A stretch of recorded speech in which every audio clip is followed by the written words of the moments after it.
What's up, everybody? It is week 5. I am a type 1 diabetic doing the keto diet, and this is my 5th week of doing it. So let's dive into my numbers and stuff for the past week and see how things are going. Stick around.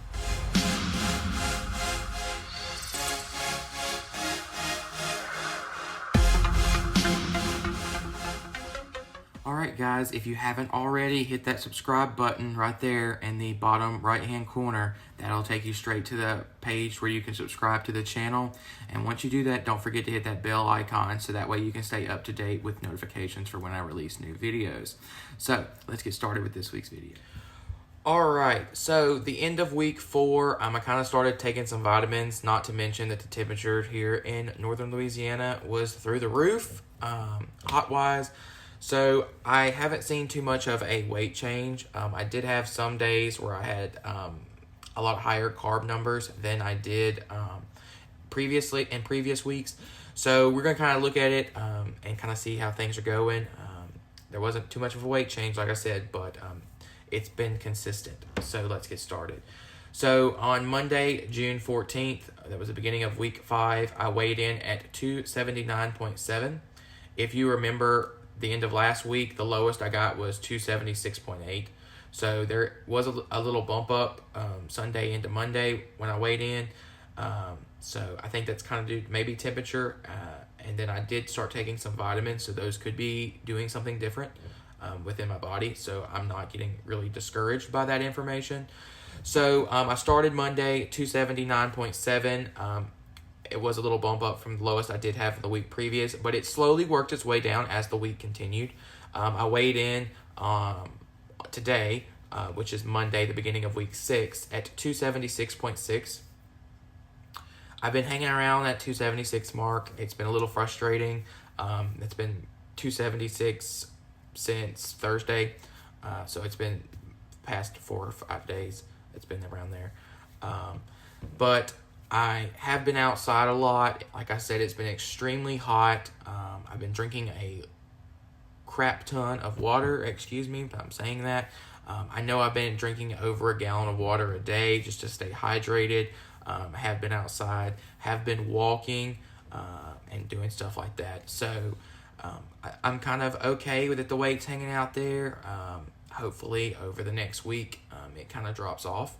So to give you guys kind of an average of week 5 and where things are going, so my weight change was 3.4 pounds, which is 0.4 pounds more than the previous week. So that's still an improvement. The weight's still coming off. It's just not as fast as I would like. My average carb intake for this week, however, though, was 25.28 grams of carbs. So that's a little higher than it was last week, but like I said, I'm okay. I did have 2 days where I had some things I probably shouldn't have, but the way I looked at it, we're at the 25-pound mark on the total diet. I deserve a little reward, so that's kind of what this week was. Average insulin usage per day was up a little bit. That's mostly because the carb intake was up. It's 72.54 units of insulin a day, total daily insulin. Average basal was 59.36. and average bolus was 13.18. Average total steps was up a little bit from last week with 7,703 steps. And then, like I said, the carb intake was higher, so total carbs this week was 177.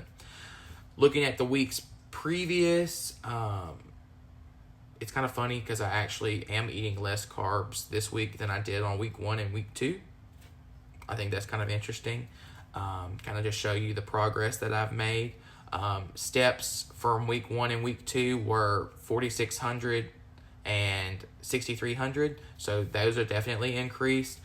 For those of you who aren't aware, at the end of week 1, we did get Shadow, our, at the time, 7-week-old Siberian Husky puppy. Now she's about 11 weeks old.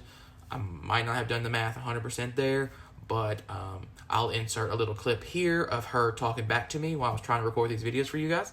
I'm trying to make a video, and you're being a problem. Can you be quiet? Don't talk back. Don't talk back to me. Hey. Calm down. Calm down.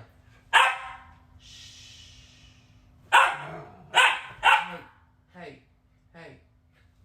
All right, so now that we've looked at the cute little fur monster who is constantly biting on us in the house, we're constantly trying to take her on walks. Like I said, it has been extremely hot, temperature in the mid-90s, humidity through the roof as well here in Louisiana over the past week.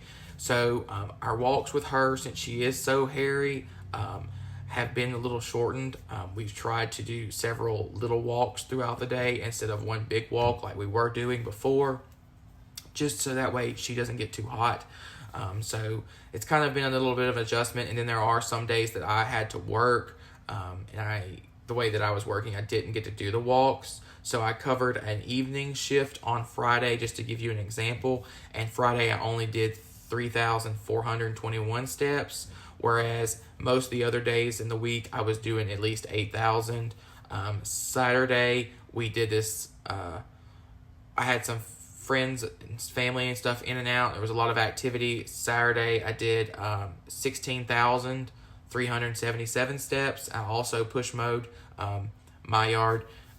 So those are in there as well. And then Sunday I did have some family over again, and a lot of walking around places, and did 8,473 steps. So I'm trying to gradually, week over week, increase my average steps just to kind of be more active. The purpose of the diet is to lose the weight, but it's also to be more active, to make sure that I live a healthier lifestyle. I'm trying really hard not to eat things that are extremely greasy and fatty, like a lot of ground beef and stuff like that. I'm trying to focus more on healthy things, salads with vegetables and stuff like that, just to try to keep myself overall healthy. I am taking a vitamin regimen. I'm taking a men's once a day vitamin. I'm taking some vitamins for my skin, and then some vitamins also for my digestive system, just to kind of make sure everything stays healthy. Like I said, I did get my labs done about a week and a half before I started the keto diet with my endocrinologist appointment, and I am planning on doing the diet up until my next appointment, which will be, let me get that for you. So my next appointment is on August 19th, which will be halfway through week 14. So we've got about 10 weeks, 9 weeks left of the diet. I do want to get at least to the 50-pound mark by then, ideally 60, but if I get to 50, that'll be a good adjustment. Over the end of week 5 and the end of week 4 and week 5, I have been kind of experimenting with some things, some low carb options for me to eat food wise. My goal with the diet, I totally feel like I can support a low carb diet lifestyle once I stop keto.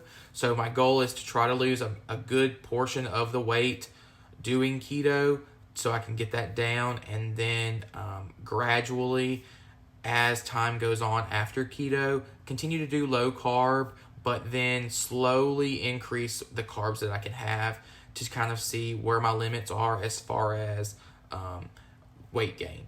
I don't want to, stop doing keto and then go to the buffet and eat 6 plates of food, because that's not healthy. You're going to gain back a lot of that weight. It has been really exciting for me over week 5 to know that I've been eating a little higher things. I have had some treats.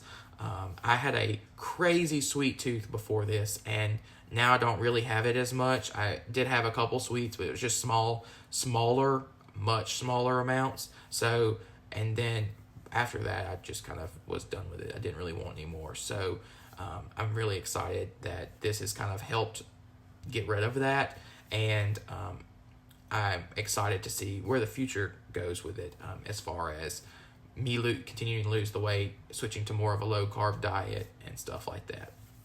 So I hope you guys are enjoying these videos. I will honestly tell you, I was recording week 3 and looking at the numbers. I do have a Google sheet with all this diet information on it. I even got my old when I was on the Omnipod and doing injections, medical information on it to see what my diet was when I was first diagnosed about 10 and a half years ago, and the insulin, my sliding scale, my injections, all that information is on this sheet. So once the diet actually gets done and I stop it, I will publish the sheet on my Facebook page for you guys to look and put it in the links of my last video, just so that way you guys can kind of see all this information that I'm giving to you in one spot. It's truly been an amazing thing to kind of look at and see. I am starting to average all of that information per week in the sheet as well, so that way I can kind of quickly compare the averages without guessing to the previous weeks. So I hope you guys are enjoying these. It has been a life-altering experience thus far for me, and I hope that it continues to go in a good, positive manner that it has been. So I will see you guys next week for week 6. Have a good week. See you next time.